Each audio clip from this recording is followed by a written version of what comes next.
비 많이 오는데 이렇게 하나님 그리워하는 마음으로 예배당에 나오신 여러분들에게 하나님의 은혜가 충만하시기를 간절히 축원드립니다.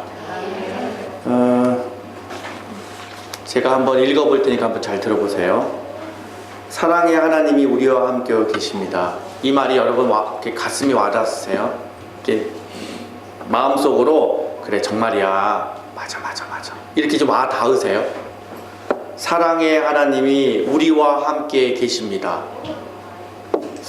기독교 참 신앙의 입장에서 볼 때 이 문구는 되게 중요한 문구예요. 그러니까는 인간이 만든 종교들이 있잖아요.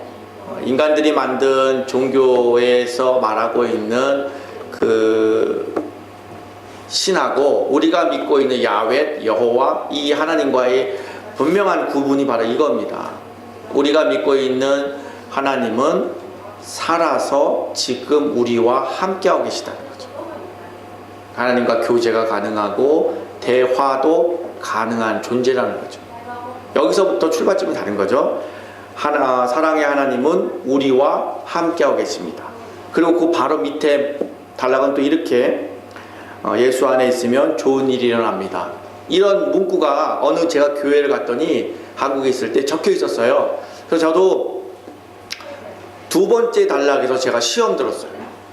예수 안에서 좋은 일이 일어납니다. 이 말이 읽는 순간 제 마음 안에 저건 아닌데 하고 화가 났어요. 왜냐하면 그 당시에 제가 생각하는 저의 모습이 아니고 자꾸 제가 알고 있는, 제가 계획하고 있는, 제가 소원을 두고 있는 것과 반대로 자꾸 제 인생이 가고 있을 때였기 때문에 예수 안에 있으면 좋은 일이 일어난다? 저건 아닌데, 예수 안에 있더라도 나쁜 일이 일어나는데, 이렇게 아주 어린애와 같은 수준 낮게 제가 생각을 하고 반발이 난 거죠. 예수 안에 있으면 좋은 일이 일어납니다. 그 교회에 적혀 있는 거에 반발을 갖고 있었던 제가 수십 년이 지나고 나서 이제는 반대의 말씀을 하려고 지금 합니다. 여러분, 혹시 여러분들 가운데서 예수 안에 있으면 좋은 일이 일어납니다, 이 말에 저건 아닌데, 딴 건 몰라도 저건 아니야 라고 여러분 마음 안에 반발 또는 불신, 도무지 믿기지 않는 마음이 있다면 한번 오늘 이 아침에 사도 바울의 이런 성숙한 고백을 통하여서 하나님 스스로가 계시해 주고 계신 하나님이 어떤 분인지에 대해서 우리가 깊이 깨달으면 오늘 이 자리를 떠날 때 예수 안에서 좋은 일, 이 좋은 일이라는 게 뭔가를 깊이 깨닫고 내 인생이 잘못되고 있는 것이 아니라 지금 잘 되고 있구나, 이런 깨달음이 여러분 안에 있기를 바라겠습니다. 예수 안에 있으면 좋은 일이 일어납니다. 도대체 좋은 일이 뭐고 이게 내 인생 안에서 일어날까? 이런 의문이 지금으로부터 한 5, 6년 전에도 저에게도 있었어요. 우리가 믿고 있는 하나님은 흔히들 이렇게 말하잖아요. 성경에서 하나님은 선하십니다, 이렇게 말씀하시잖아요. 하나님은 선하시고 그리고 우리들을 정말 사랑하십니다. 최고로 사랑하십니다. 그리고 하나님은 좋으신 아버지십니다. 이런 좋은 얘기를 자꾸 하면 어떤 사람들 마음에 자꾸 반발이 생겨요. 아니야, 내가 아무리 생각을 해보고 내가 나를 돌아봐도 하나님은 그렇게 최고로 날 사랑 안 하셔. 내 옆에 있는 그분은 하나님이 사랑하시더라도 나는 사랑 안 해. 하나님이 정말 좋으신 최고의 아버지시라고, 아버지신데 왜 내 인생은 이런 거지? 하고 의문을 갖고 우리가 살잖아요.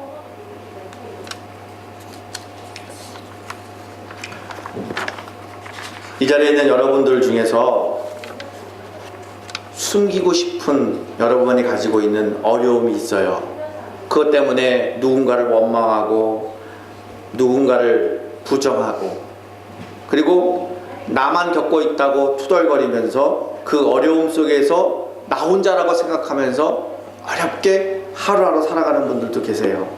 그러다 보면 낙심도 되고 그리고 불평하게 되고 그러다 보면 결국 나는 정말 나 같은 사람이 이 세상에 없을 거야. 나는 정말 불행한 사람이야.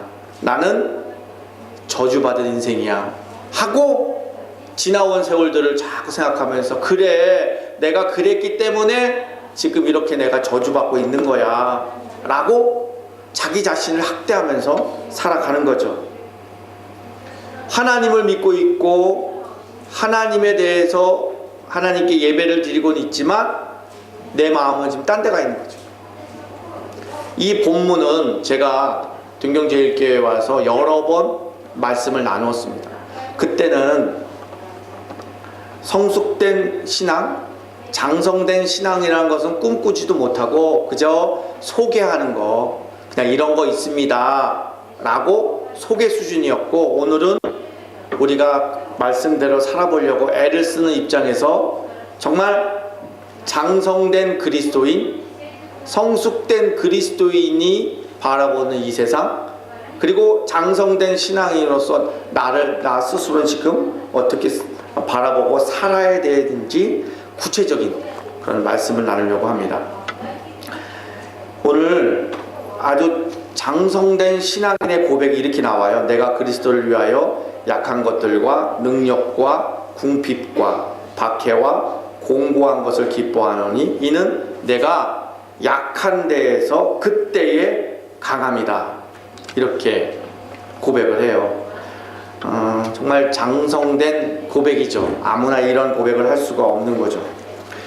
내 은혜가 네게 족하도다. 내가 약할 때 네가 곧 강함이다. 이런 고백을 할 수 있는 신앙인들은 정말 장성된 신앙인인 거죠. 여러분, 제가 진지하게 여러분들에게 한번 여쭤볼게요. 여러분 대답 안 하셔도 됩니다. 정말 여러분은 예수 믿고 행복하십니까? 여러분은 주 안에서 축복된 인생이라고 여러분 알고 사십니까? 아니면 아직도 해결되지 않는, 풀리지 않는 가시를 제거해 달라고 하나님한테 떼를 쓰고 계십니까? 무명의 그리스도인이 지은 책이 있어요. 물음으로 사는 그리스도인들이라는 책이 있어요. 한국에 웬만한 그리스도인들은 기독교 서점에 가서 꼭 사는 책 중에 하나죠. 이 책이 이렇게 고백을 해요. 사도 바울은 자기 육체의 가시가 제거되기만 하면 하나님께 큰 영광을 돌릴 수 있다고 생각했었던 것이죠. 하지만 하나님은 그게 아니었다는 것이죠. 하나님은 그 가시 있는 것이 그 사람에게 훨씬 나은 것을 알았기 때문에 가시를 남겨뒀다는 것이죠. 여러분 스스로가 생각할 때 나는 정말 행복하지 않아, 불행해, 나는 어쩌면 저주받은 인생일 수도 있어 라고 생각하는 근거는 바로 여러분의 안에 아직도 남아있는 그 가시, 육체적인 가시, 고난이 남아있기 때문에 그걸 가지고 여러분은 나는 불행해, 나는 축복받지 못했어 라고 여러분 스스로가 생각하며 사실 겁니다. 서울 하나로교회의 사모님인 유창옥 사모님이 지은 책이 있어요. 울고 있는 사람과 함께 울 수 있어야 행복하다는 책이에요. 나중에 기회가 되면 이 책을 한번 읽었으면 참 좋은 책입니다. 울고 있는 사람과 함께 울 수 있어서 행복하다. 이 책 내용에 보면요, 이 사모님의 큰 아들이 군대를 갔어요. 근데 이 아들은 태어날 때부터 천식이 있었어요. 그래서 어떻게 천식이 있어서 기침이 나고, 그 다음에 소리를 치고, 또 과로를 하면 이 아이가 얼마나 아프고 힘들까 늘 부모의 염려가 됐었던 거죠. 그런데 면회 갔는데 이 아들한테 정말 슬픈 이야기를 들은 거예요. 선임병이 자기를 너무 괴롭혀서 식사하기 전에 꼭 연병장 한 바퀴를 돌고 오라고 자꾸 이렇게 이 선임이 자꾸 시키는 거예요. 이 아들은 천식 때문에 뛰기도 너무 힘든데 겨우 숨이 차서 뛰다가 쉬었다 운동장을 한 바퀴 돌면 밥 먹을 시간이 끝난 거예요. 그래서 밥을 못 먹는다는 이야기를 이 사모님은 들은 거예요. 너무 마음이 메어서 사모님은 아들한테 일단 이렇게 권면을 했습니다. 아들아, 선임병이 너한테 뭐라고 하든 대들지 말고 그냥 말 잘 따르라. 그러면 하나님께서 너를 좋은 곳으로 인도하실 거야. 이렇게 말을 하고 이제 사모님이 집에 돌아와서 마음이 너무 메어서 새벽 예배 끝나고 이 아들이 선임병에 의해서 운동장을 돌 때 엄마도 같이 운동장을 도는 거죠. 그러면서 계속 뛰는 겁니다. 뛰면서 기도하는 거죠. 하나님, 우리 아들 천식이 있습니다. 숨이 가쁩니다. 잘 못 뜁니다. 하나님, 우리 아들 지켜주십시오.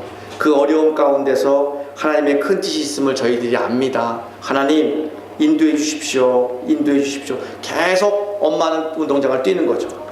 한 달이 지나고서 아들한테 편지가 왔습니다. 편지가 이런 내용이에요. 어머니, 저 오늘에야 하나님의 복이 시련을 통해서 가면을 쓰고 온다는 것을 이제 알았습니다. 그동안 연병장을 뛰면서 때로는 화가 나고 자존심이 상하고 때로는 오늘로 다 끝장을 낼 생각까지 있었습니다. 그런데 오늘 완전구장을 하고 구보를 하면서 저는 엉엉 울고 말았습니다. 지난번 구보 때에 천식으로 숨이 막혀서 뛰지 못해서 쓰러졌는데 오늘은 아무렇지도 않게 거뜬하게 다 뛰었습니다. 하나님은 그 선임병을 통해서 저의 지병인 천식을 고쳐주셨습니다. 그 상관이 너무 고마워서 고맙다고 격려를 했더니 오늘 의아한 표정을 지으면서 내일부터 뛰지 말라고 합니다. 어머니, 내일부터는 저 스스로 뛰겠습니다. 어머니께 이 기쁨을 할렐루야로 소리쳐 보내드립니다. 어머니, 제 목소리 들으면서 기뻐해 주십시오. 할렐루야. 고약한 상사를 만나서 그것을 잘 참고 하나님의 뜻이 있음을 알고 잘 참았던 우리 아들이 어릴 적부터 알았던 천식을 고침 받았습니다.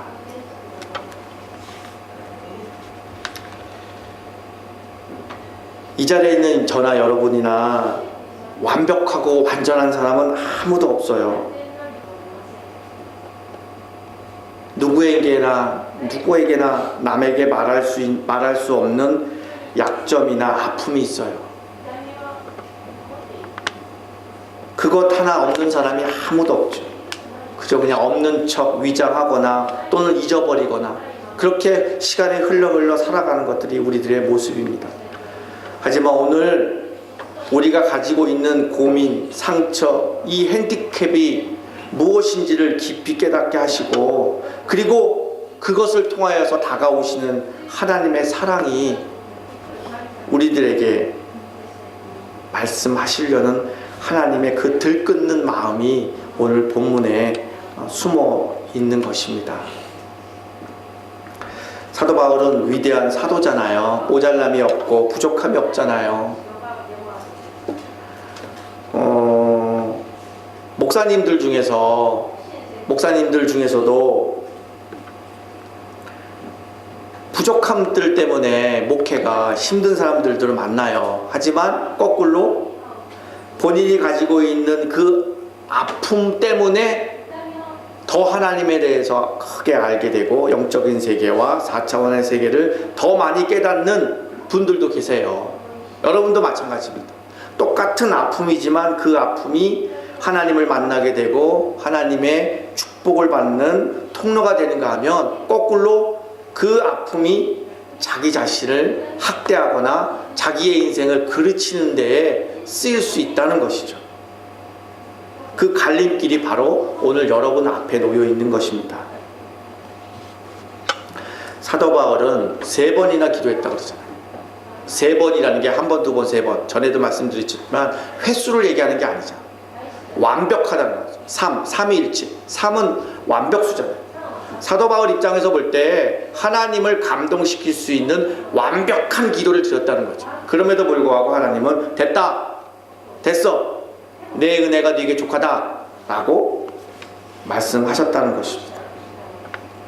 여러분이 겪고 있는 아픔이나 고통이나 가시가 여러분의 정말 치명적인 아픔이나 죄악 때문에 이루어진 것이 아니고 뭔가 모르지만 하나님께서 큰 뜻이 있어서 우리에게 주셨다는 것을 우리가 깨닫게 된다면 그 이전에 바라봤던 여러분의 사랑하는 가족들, 이웃, 자기 자신을 바라보는 눈이 달라진다는 것이죠. 하나님께서 천지지변을 주시잖아요. 태풍도 주고 비도 주고 뭐 이러잖아요. 하나님의 뜻, 하나님을 모르는 사람은 그냥 마냥 두려워해요. 아유, 저거 뭐 어떡하지? 요번에도 화산 터졌을 때 그 우리가 유튜브를 통해서 텔레비를 통해서 봤잖아요. 그걸 보면 똑같은 걸 봐도 하나님을 모르는 사람들은 그냥 마냥 무서운 거예요. 그리고 등산하지 마세요.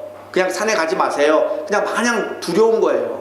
하지만 하나님의 뜻을 아는 사람들은 그런 것을 바라보면서 천지지변을 통해서 하나님의 뜻을, 하나님의 마음을 알아가기 때문에 무섭거나 세상 살아가는 것이 힘들게 다가오지를 않는 것이죠. 여러분의 관심이 뭐세요? 여러분이 가지고 있는 가시를 제거하는 게 여러분의 관심이세요? 아니면 가시를 주신 하나님이 여러분의 관심이세요? 평생 여러분을 따라다니는 그 가시가 하나님 잘 믿으면 없어질 줄 알았는데 되돌아보니까 없어지지는 않고, 그러면 내가 믿음이 없는 건가? 내가 기도를 못 드린 건가? 내 신앙이 약해서 하나님이 나를 아직도 그러는 건가? 이렇게 오해를 하고 있다면 이 시간 여러분 마음이, 사도 바울도 3번 기도했다고 그랬어요. 그냥 그대로 있다고 그랬거든요. 여러분의 아픔과 고통이 머물고 있는 것은 결코 여러분에게 문제가 있는 것이 아니라 하나님의 뜻이 있기 때문에 그렇다는 것을 이 시간 좀 깊이 깨닫고, 움츠려져 있던 여러분들의 마음이 정말 활짝 피시길 바라겠습니다. 여러분이 뭔가 노력을 안 했거나, 여러분이 적어도 이 자리에 앉아있는 여러분 정도의 수준이라면 여러분이 뭔가 노력을 안 했거나, 또는 여러분이 뭘 안 했기 때문에 그런 일이 아닙니다. 눈을 들어 하나님의 큰 뜻이 있다는 것을 여러분이 깊이 깨닫기를 바라겠습니다. 육체적인 가시, 찔릴 때는 아프지만 거기에도 우리를 좋은 곳으로 인도하는 참 좋은 것이라는 것이죠. 왜 그러냐? 첫 번째로 자기의 우상을 깨트리는 것이 가시가 있기 때문에 그러는 것이죠. 7절에 보시면요, 내 육체의 가시 곧 사단의 사자를 가시를 주셨으니 이는 나를 쳐서 너무 자만하지 않게 하려 함이라, 이렇게 말씀하세요. 사람들의 마음이 참 여러 가지예요.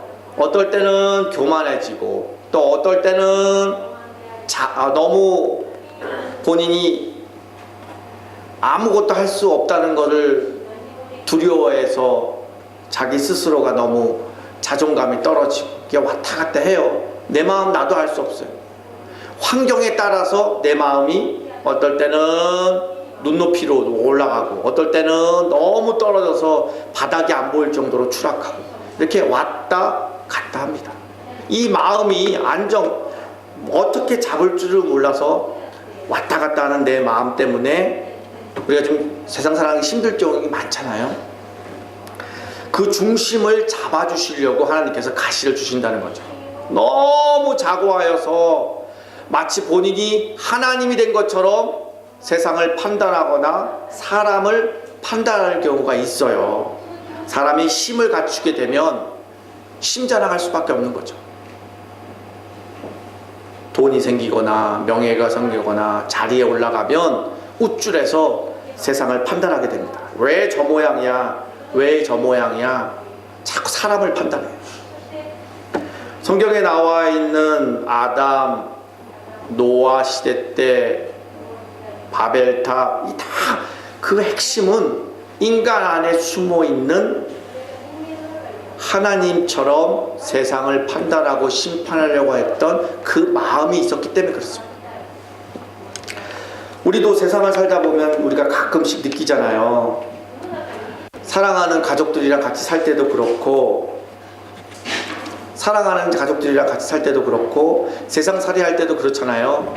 내 마음이 이렇게 왔다 갔다 할 때 정말 괴로워요. 어떨 때는 너무 잘해주고 싶어요. 정말 잘해주고 싶어요.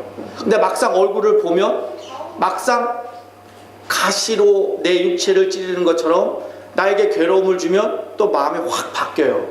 왔다 갔다 합니다. 그 중심을 잡아주시려고 우리에게 선물 주신 게 바로 가시라는 거죠. 여러분의 가시가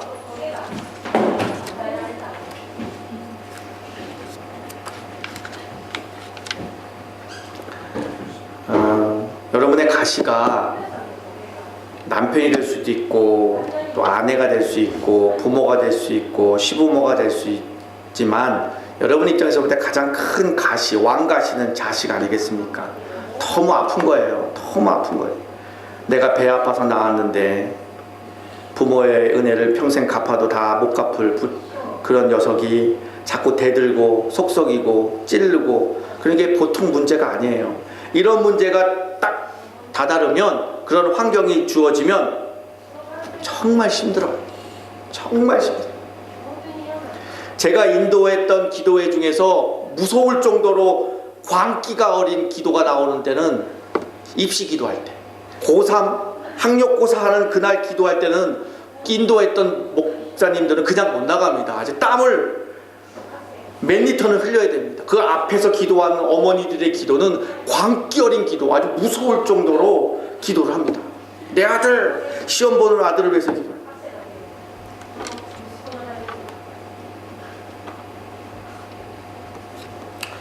여러분, 돌이켜보면 내가 사랑하는 사람들로 인해서 많이 아픔을 당하잖아요. 아픔이 있잖아요.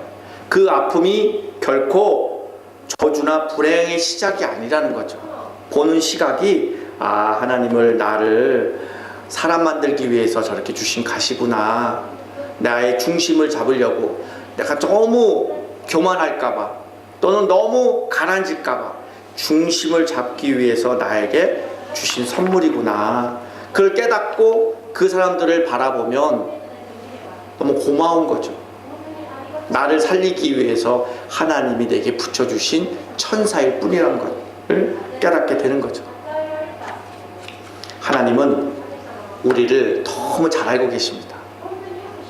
여러분의 속은 여러분 스스로 들여다보지 못하잖아요. 오장육부 여러분 못 보잖아요. 하나님은 우리의 체질과 오장육부와 우리의 심령과 모든 것을 다 알고 계시기 때문에 우리 사람들 각자에 맞게끔 가시를 허락하신 것입니다. 두 번째는 그토록 사랑한다고 하는 우리들에게 하나님께서 왜 가시를 주셨을까? 본문에 보면 8절, 이것이 내게서 떠나가기 위하여 내가 3번 주께 간구하였더니 라고 말씀하세요. 하나님을 찾게 하려고 한 것이죠. 사도 바울은 병자를 위해서 기도할 때 병이 낫고, 사도 바울이 쓰던 손수건을 가지고 병자에게 얹었더니 병이 낫다고 할 정도로 능력의 사도였어요. 그 정도면 하나님을 죽을 힘을 다하여 찾기가 어려울 수도 있는데, 사도 바울은 이렇게 하나님께 3번 간구하였더라 이렇게 말씀하신 것은 정말 끊임없이 하나님을 찾았다는 것을 여기서 표시하는 거거든요. 그 하나님을 찾은 생명력, 힘, 원동력은 어디 있었냐면 바로 가시에 있었다는 것이죠. 가시에 찔리면 참 아파요. 참 아픕니다. 마음도 아프고 몸도 아프고, 그리고 우리의 인생도 참 아픕니다. 그런데 자꾸 본문에서 하나님이 우리에게 말씀하신 것은 그 아픔은 참 좋은 거야. 그 아픔 때문에 하나님을 만나게 되니 얼마나 좋니? 라고 자꾸 우리에게 말씀하고 계시는 것입니다. 여러분은 어떻게 생각하세요? 여러분이 배가 부르면 기도하겠습니까? 공부할 때 하나님을 애타게 그리워하겠습니까? 뭔가 일이 잘 풀리면 땅만 봅니다. 하지만 일이 잘 안 풀리고 어려울 때는 하늘을 바라보게 된다는 것이죠.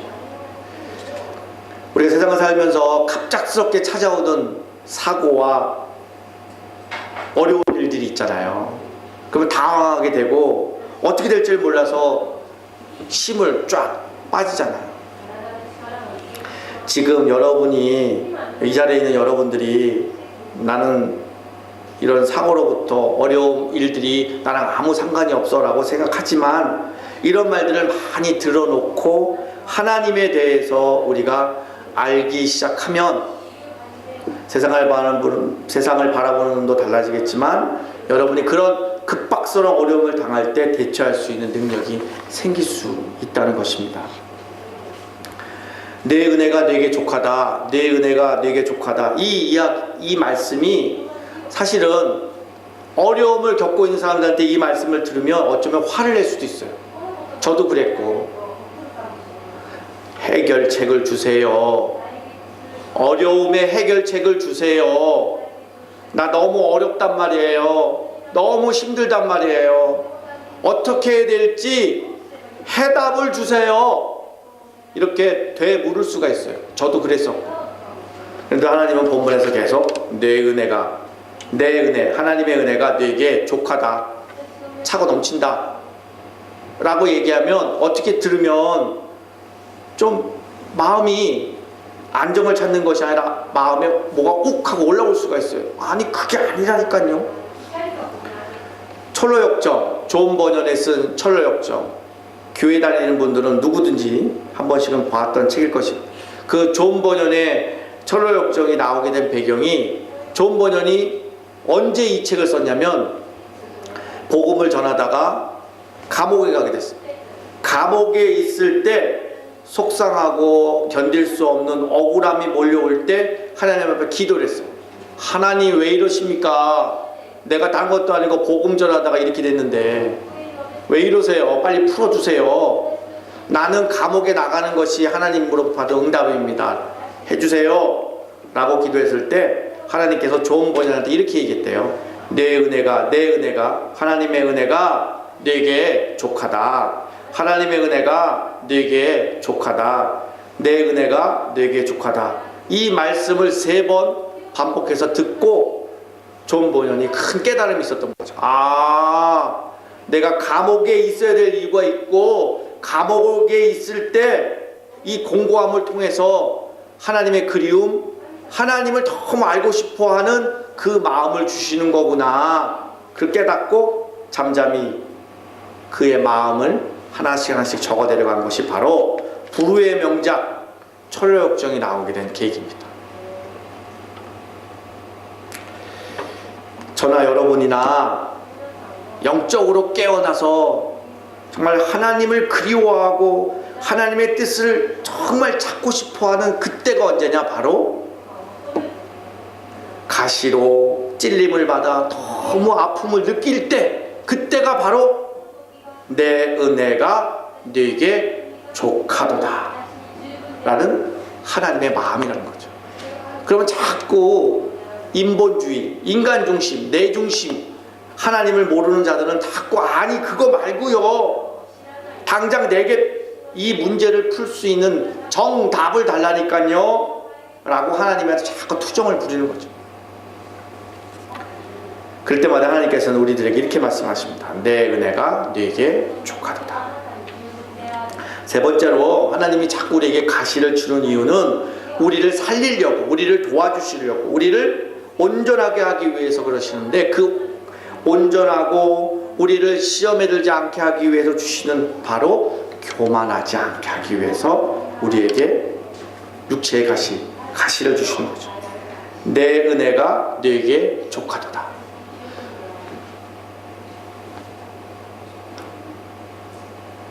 인생의 의문이나 나는 왜 이러지? 이런 궁금함이 없는 사람들은 그냥 지나칠 수 있는 말씀이에요. 내 은혜가 네게 족하도다.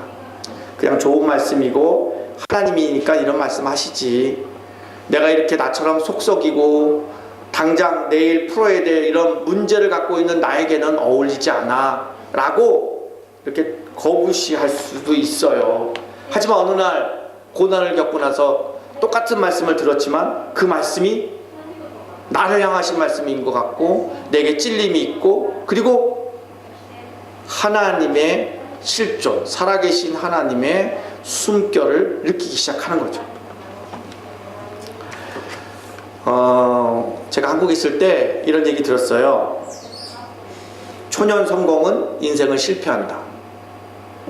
아주 의미 있는 얘기죠. 너무 일찍 성공을 하면 인생을 실패한대요.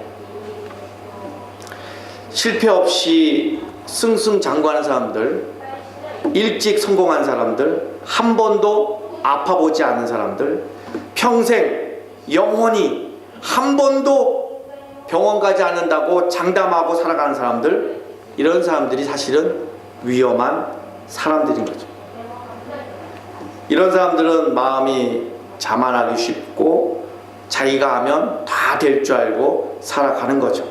이런 사람들에게 큰 문제는 뭐냐면 딱 한 번 실패와 딱 한 번 어려움이 오면 그 소중한 인생을 포기합니다. 하지만 쓰러지는 사람들은 다시 일어날 수 있습니다. 일어날 줄 아는 힘이 있습니다. 그런데 한 번도 쓰러지지 않는 사람들에게는 조그만, 정말 조그만 어려움이 오면 자만하고 만용하여서 거만하여서 스스로가 목숨을 끊을 수 있습니다. 그래서 하나님은 우리들을 살리려고 탐욕에서, 미움에서, 원망에서, 불길한 생각에서 우리를 건져내시기 위해서 우리에게 육체의 가시를 주시는 거죠. 똑같은 육체의 가시를 갖고 있어도 하나님을 모르는 사람은 그거를 인생을 끊어버리는 최악의 경우를 만나지만, 하나님을 아는 사람들은 육체의 가시가 곧 하나님을 만나는 최대의 축복의 기회로 이용할 수 있다는 것입니다. 약함의 자리라고 하는 책이 있어요. 여러분 처음 들어보시겠지만 그 홀튼이라고 하는 미국의 대표하는 신학 교수님이 계세요. 이분이 쓴 책인데 신학책은 아니에요. 간증책입니다. 좀 많이 읽혀지는 책 중에 하나입니다. 이 홀튼이라고 하는 미국 개혁주의 신학, 조지신학을 대표로 할 수 있는 분이신데, 이분이 날카로운 지성적 그리스도인에서 뜨거운 가슴을 갖고 있는 복음주의 신앙인으로 되돌아올 수 있는 본인의 간증이에요. 이분은 지극히 머리로 하나님을 알았던 사람이 가슴으로 하나님을 믿는 진정한 신앙인으로 돌아온 그 자기의 간증입니다. 이분이 아버지가 느닷없이 뇌 종양이 걸리셔서 머리부터 발끝까지 죽어가는 모습을 이분이 바라본 거죠. 그리고 자기가 가르쳤던, 입으로 머리로만 알고 있었던 그 하나님의 실존을 찾기 시작한 거죠. 죽어가는 아버지 앞에서 자기는 아무것도 도움을 주지 못하는 자기의 모습과, 그리고 머릿속으로만 알고 있었던 하나님의 실존을, 살아계심을 막 찾기 시작하는 거죠. 그러면서 본인은 자꾸 괴로운 거예요. 아버지가 죽어가는 이 죽음 앞에 자기는 손끝 하나 도와줄 수 없다는 자기의 모습에 너무 괴로워하는 거죠. 그러던 어느 날 아버지를 간호하던 어머니도 뇌종양으로 쓰러집니다. 그리고 어머니, 아버지 두 분을 눕히고 그 가운데서 이 홀튼이라고 하는 이 교수님은 괴로워하는 거죠. 이걸로 끝나지 않습니다. 그러던 어느 날 사랑하는 아내가 유산하게 됩니다. 몇 차례 유산을 하고 나서 새 쌍둥이를 낳게 되는데 20주 만에 납니다. 그리고 500g의 아이 셋을 낳습니다. 그리고 인큐베이터에 아이를 집어넣고 그 모습을 바라보면서 이 홀튼이라는 사람은 하나님을 아는 것이 아니라 하나님을 믿기 위해, 하나님의 실존을, 하나님의 마음을 알기 위하여서 바닥에 떼굴떼굴 구르면서 하나님을 찾게 됩니다. 하나님 왜 이러십니까? 하나님 왜 이러십니까? 정말 살아계십니까? 하나님 정말 나를 사랑하십니까? 왜 이러십니까? 이렇게 기도하고 하나님을 찾으면 짠 하고 하나님이 나타나셔서 뭔가를 얘기하셔야 될 텐데, 그리고 나서 병원에 돌아와 보면 그 500g밖에 안 나가는 아이들이 인큐베이터에서 숨을 껄떡껄떡거리는 것을 바라보고, 또 아이들이 장난감을 갖고 놀다가 그 장난감에 목에 찔려서 피를 흘려서 중환자실 들어가는 것을 바라보면서 이 교수는 가슴을 치고 계속 하나님을 찾는 겁니다. 왜 이러십니까? 왜 이러십니까? 그리고 나서 이 홀튼 교수가 약함의 자리라는 책을 통해서 이렇게 고백을 합니다. 우리는, 저나 여러분이나 우리는 건강, 부, 행복, 완전한 가정, 부유한 나라 등 능력의 자리에서 하나님을 찾아요. 그리고 하나님을 고백합니다. 그리고 하나님을 찬양합니다. 그러나 하나님은 세상의 약함과 고통 중에서 만날 수 있는 분입니다. 우리가 자신에 대해서 절망할 때 하나님의 거룩한 현존 앞에 발가벗고 고통받게 될 때 우리는 비로소 하나님을 볼 수 있습니다. 그래서 우리의 약함은 하나님께서 당신의 능력을 보여줄 수 있는 기회입니다. 할렐루야. 우리의 약함은 하나님의 은혜의 자리로 나가는 축복입니다. 이렇게 오늘 사도 바울은 하나님을 만나고 나서 이렇게 고백을 하고 있습니다. 여러분, 쇠뭉치가 있잖아요. 쇠뭉치에 혼합물이 막 섞여 있잖아요. 그 혼합물을 어떻게 빼내야 되겠어요? 어떻게 불순물을 빼내야 되겠어요? 뜨거운 불이 달궈져야만 순절하고 깨끗한 철이나 금이 나오잖아요. 저나 여러분이나 정말 순절한 사람들, 하나님이 기뻐하고 하나님이 자랑스럽게 여기는 성숙한 사람, 장성한 사람이 되려면 어떻게 해야 되겠습니까? 바로 고난을 통해서 우리를 기르시는 거죠. 말씀을 정리하려고 합니다. 우리가 믿고 있는 하나님이 어떤 분이시냐? 하나님은 복과 형통만 주시지 않습니다. 때로는 우리가 너무 아파야 될 그런 고난도 주십니다. 그래서 우리는 그거를 십자가 또는 가시라고 말합니다. 사도 바울에게도 그런 가시가 있었어요. 사도 바울 몸속에 그를 괴롭히는 질병이 있었습니다. 하나님한테 고쳐달라고 기도했습니다. 그랬더니 하나님께서 고쳐주시지 않고 이렇게 말했습니다. 내 은혜가 네게 족하다, 이렇게 말씀하셨어요. 사도 바울은 그 말씀에 서운해하지 않고 오히려 자기가 교만하지 않게 하시려고 하는 하나님의 특별한 배려라는 것을 깊이 깨달았습니다. 그 이후에 사도 바울은 다시는 병을 고쳐달라고 하나님한테 기도하지도 않았습니다. 그리고 몸이 아플 때마다 그 아픔을 오히려 기뻐하고 자랑하고 사람들한테 고백하는 사람이 됐습니다. 그 이유는 하나님의 깊고도 깊은 하나님의 뜻이 있었기 때문에 그렇습니다. 그래서 그는 이렇게 고백을 합니다.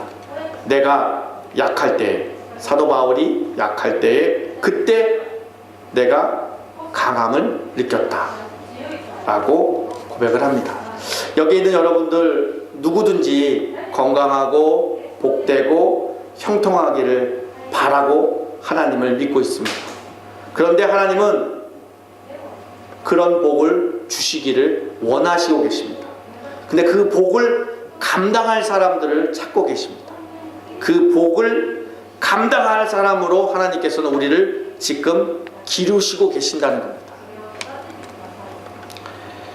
그런 하나님의 큰 뜻을 알고 하나님을 우리를 향하신 큰 뜻이 있음을 알고 하나님이 주신 가시를 찬양하고 하나님을 찬양하는 귀한 성도가 되시기를 간절히 바라겠습니다. 하나님은 여러분을 진실로 사랑하십니다. 그리고 여러분에게 뭔가 최고의 것으로 주시기를 원하시고 계십니다. 하지만 그 좋은 것들을 가질 만한 장성한 사람이 이 땅에 그렇게 많지 않아 보입니다. 말씀을 정리하려고 합니다. 하나님을 만난, 하나님을 마음을 깨달은 사도 바울의 그런 위대한 고백을 한번 들어보세요. 그러므로 내가 그리스도를 위하여 약한 것들과 능력과 궁핍과 박해와 공고를 기뻐하노니 이는 내가 약한 그때의 강함이라.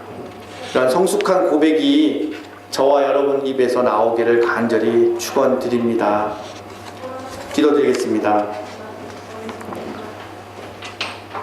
사랑과 은혜와 자비가 무한하신 아버지 하나님, 우리 모두가 가시를 안고 삽니다. 가시로 인해서 찔리고 고통당하고 많이 아픕니다. 그러나 오늘 말씀을 통하여서 그 가시가 나를 사람 만드시기 위해 주셨던 선물임을 알았습니다. 하나님의 더 큰 은혜를 주시기 위하여, 우리를 연단시키기 위하여 우리에게 주신 가시임을 알았습니다. 이제는 가시로 인하여 원망하고 불평하지 아니하고 부정적으로 살아가지 아니하고 오히려 낮아지고 겸손하고 주님만 의지하며 은혜 가운데 머물기를 원합니다. 우리를 인도하여 주시옵소서. 예수 그리스도의 이름으로 기도드리옵나이다.